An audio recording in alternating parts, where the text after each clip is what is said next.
Let me be brutally clear with you right now. In the first 10 seconds of this video, because most of what you have been told about money your entire life is a lie, and that lie is costing you every single day. The dollar in your wallet is not money.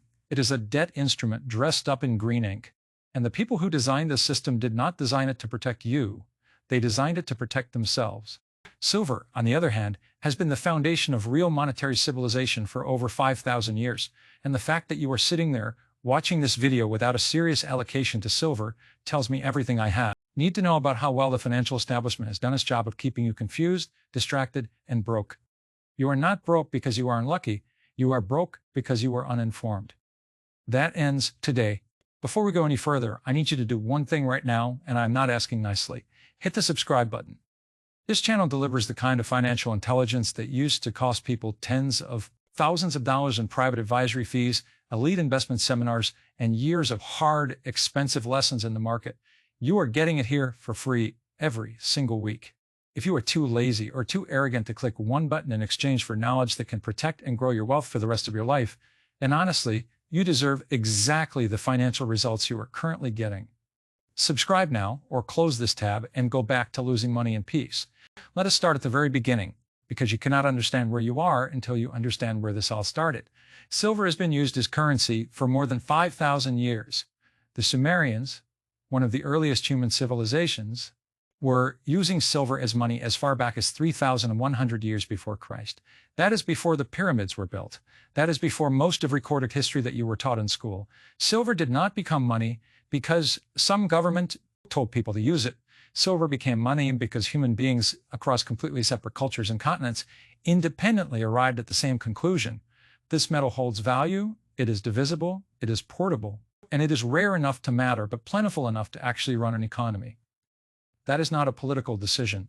That is thousands of years of collective human intelligence arriving at an answer.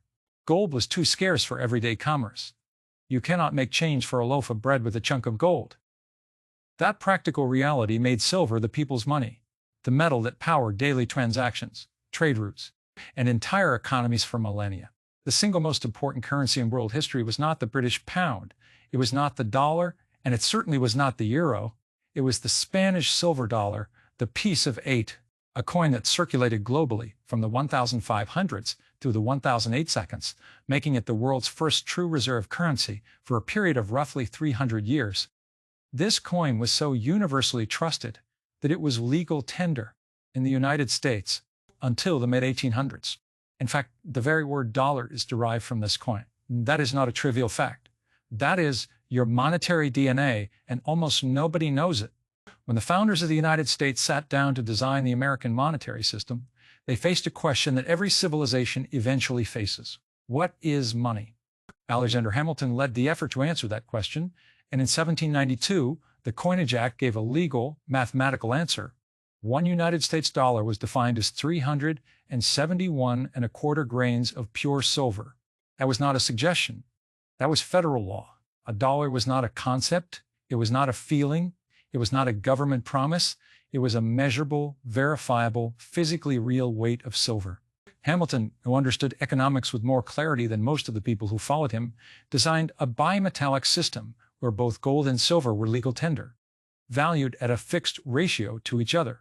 His reasoning was precise.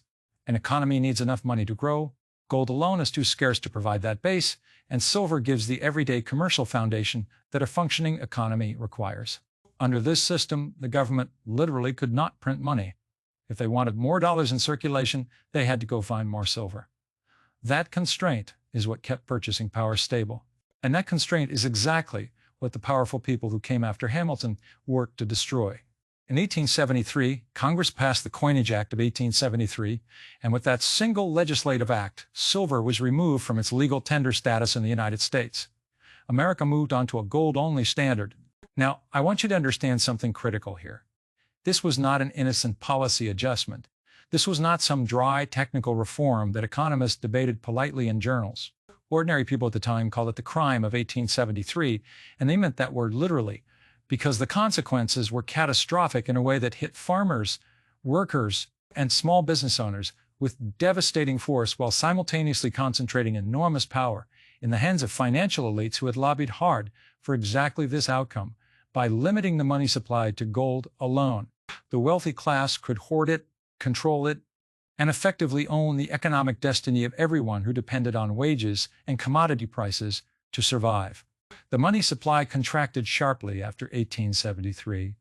America entered what historians call the Long Depression, a grinding 25-year period of falling prices and economic misery that the textbooks treat far too gently. Farmers were the most visible victims. They borrowed money at the beginning of a season to buy seeds, equipment, and labor, and then watched helplessly as crop prices fell so dramatically by harvest time that they could not repay their debts. Wages fell, unemployment spiked, families who had built something from nothing were wiped out, not because they had made bad decisions, but because the rules of money had been changed against them in a backroom deal they were never invited to participate in.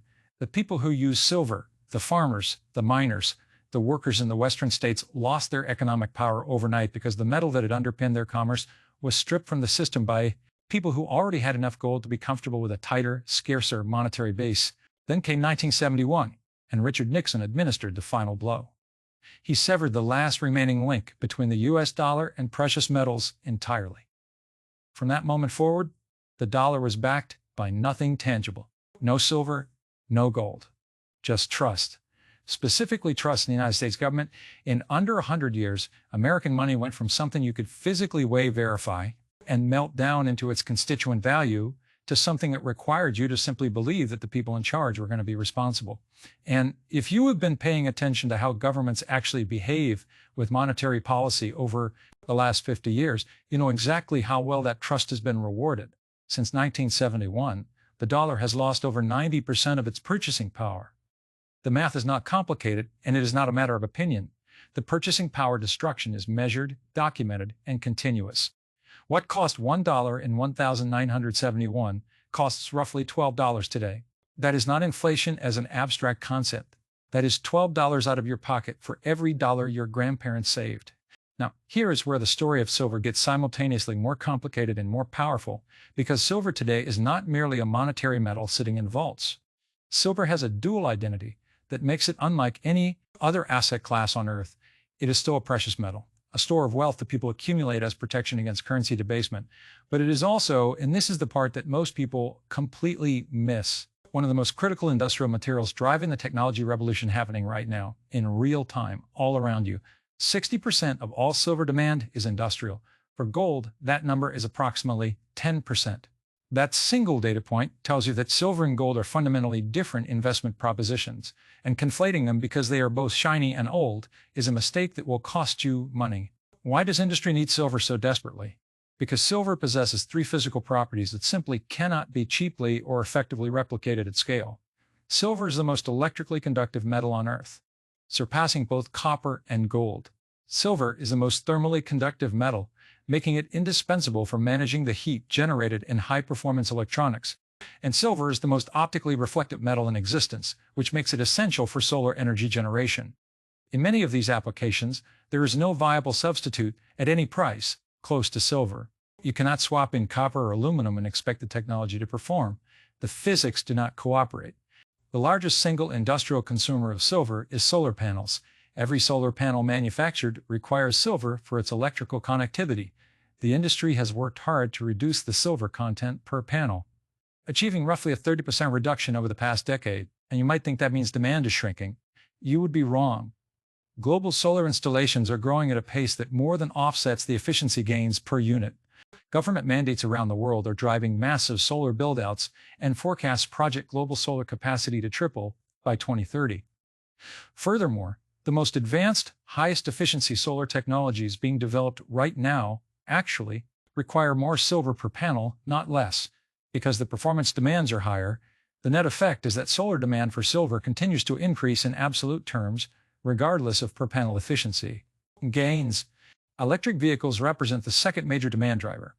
An electric vehicle uses approximately twice the silver content of a conventional gasoline-powered car because EVs require more electrical contacts, more sensors, more sophisticated battery management systems, and more power inverters, all of which depend on silver. Current forecasts project that by 2030, half of all new car sales globally will be electric vehicles, and that is tens of millions of additional vehicles per year, each consuming silver at twice the rate of what they are replacing.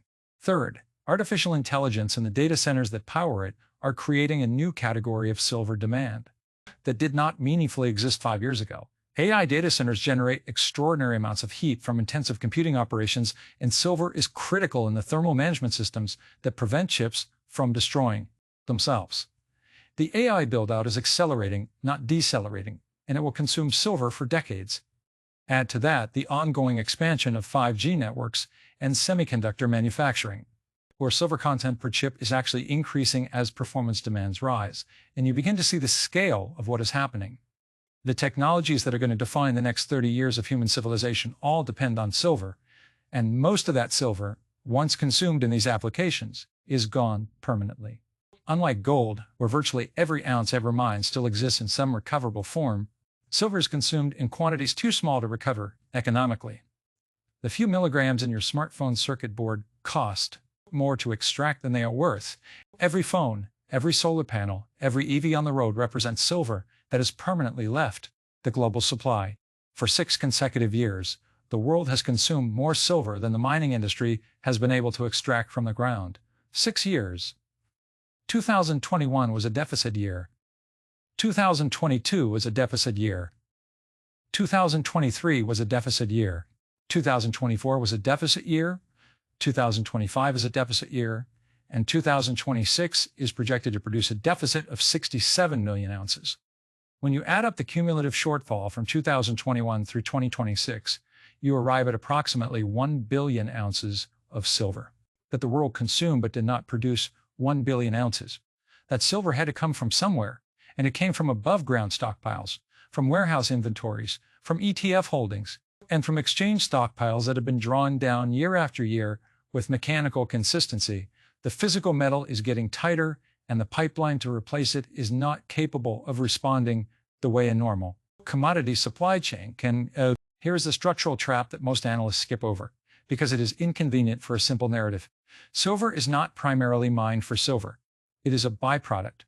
Roughly 70% of silver production comes from mines, whose primary economic purpose is extracting lead, zinc, copper, or in some cases gold.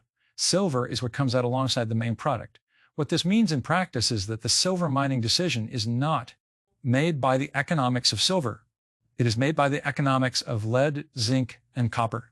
If the price of silver goes to $100 an ounce or $200 an ounce, the miners extracting it as a byproduct of copper operations do not change their production decisions because of that. Their decision is driven by copper prices and copper demand. This makes silver supply what economists call price inelastic, meaning that even dramatic price increases do not generate proportional supply increases, because the supply decision is being made based on an entirely different commodity. This is not a minor technical detail. This is a fundamental structural characteristic that separates silver from almost every other commodity on Earth. The second structural constraint is time. Building a new dedicated silver mine, even if you find a viable deposit today, takes 10 to 15 years of exploration, environmental permitting, community consultation, legal challenges, construction, and commissioning before a single ounce reaches the market. The incentive to build new mines has existed for years, and the mines are not appearing. The supply response that a normal commodity market would generate in response to persistent deficit simply does not exist in silver, and will not exist within any investment time frame that is relevant to most people sitting here watching this. The deficit is structural. The supply pipeline is constrained by the economics of other metals, and the demand drivers are accelerating. So if this set of facts applied to oil, or to wheat, or to copper, it would be front-page financial news every single morning, because it applies to silver. You're probably hearing it for the first time right now. Professional precious metals investors use a specific analytical tool to position themselves in this market, and I'm going to give it to you right now because you need to understand it before you touch a single dollar of exposure to silver. It is called the gold to silver ratio.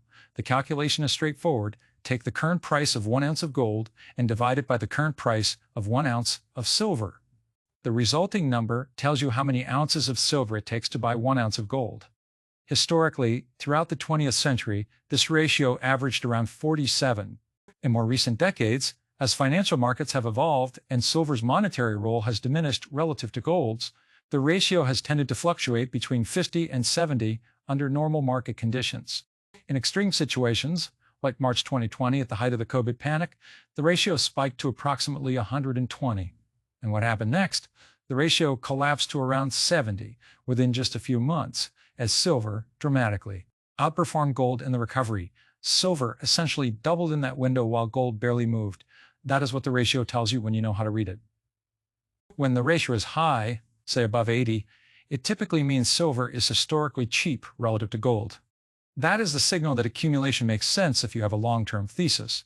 When the ratio is low, below 60, silver is historically expensive relative to gold, and that is often a signal to take profits or rebalance. The ratio currently sits around 60, which means we are near historical fair value, but the underlying structural deficit story means the medium to long-term setup for silver remains compelling for anyone who understands the fundamentals we have just covered.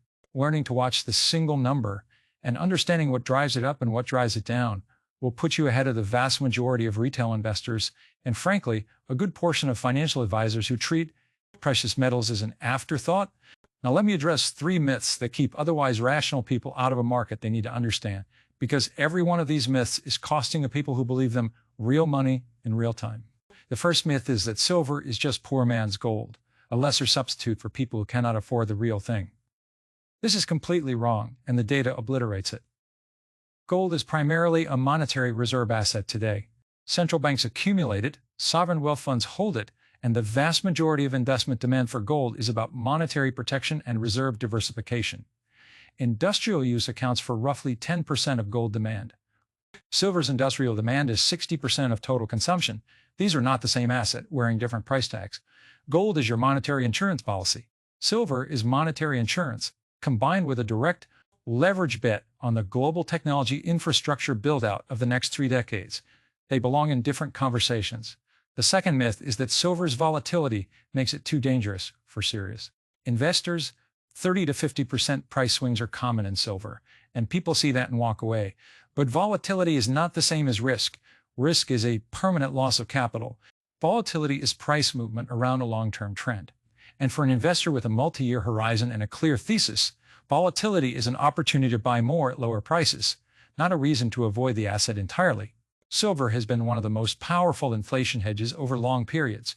During the inflationary spiral of the 1970s, silver went from approximately $1.50 to $50 an ounce. In the commodity boom of the 2000s, it went from $4 to $49. Volatility on the way up looks very different from permanent capital destruction. The third myth is that silver is hard to buy and difficult to store. It is not. You can purchase physical silver from reputable dealers online and have it delivered to your door. You can store it in insured, audited third-party vaults. There are now digital platforms that allow you to own allocated physical silver in institutional-grade storage and trade fractional positions online with the same ease as a stock. The logistics barrier to owning silver has not existed in any meaningful sense for years, and people who cite storage difficulty as a reason to avoid it are looking for excuses. Let me tell you exactly where you stand right now, and I want you to hear this clearly because clarity about your situation is the beginning of being able to change it. You are living in a monetary system where the foundational currency, the dollar, has lost over 90% of its purchasing power since it was fully decoupled from precious metals in 1971. The people who run that system have every incentive to continue expanding the money supply, and every major government on Earth is running deficits that require them to do exactly that. Against that backdrop, you have a metal that has served as real money for 5,000 years that is being consumed permanently by the most important industrial technologies of the next generation, that is in structural supply deficit with no mechanism to rapidly increase production, and that most retail investors either do not own or dramatically underweight because the financial establishment has done an exceptional job of making it seem irrelevant. That combination of factors does not come along often. In fact, it almost never comes along, and you are sitting inside it right now. Silver is not a get-rich-quick trade. Anyone who presents it to you that way is either selling you something or does not understand it. Silver is a long-term position in the only monetary metal that simultaneously protects you against currency debasement and gives you direct industrial exposure to the technology build-out that the entire world is currently funding through government mandates and private capital. It belongs in your portfolio as a component of a disciplined, diversified long-term wealth preservation strategy sized appropriately to your risk tolerance and time horizon. Understand the gold to silver ratio. Understand the supply constraints. Understand the industrial demand drivers.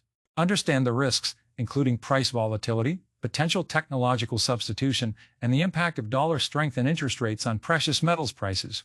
And then make a decision based on that understanding rather than based on either fear or hype.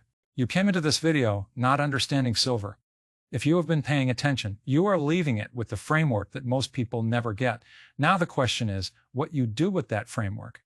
You can close this video, forget most of what you just heard, and let the monetary system continue to erode your purchasing power 1 year at a time while you wonder why everything keeps getting more expensive and your savings keep buying less. Or you can decide right now that you are going to be one of the people who actually understands how money works, positions themselves accordingly, and stops being a passive victim of a system that was not designed with your interests in mind. Subscribe to this channel, share this video with someone who needs to hear it, and start taking your financial education as seriously as the stakes demand. Because the stakes are your savings, your retirement, and the financial security of everyone who depends on you. There is no middle ground here. Either you understand money or money understands you. Go make the right choice.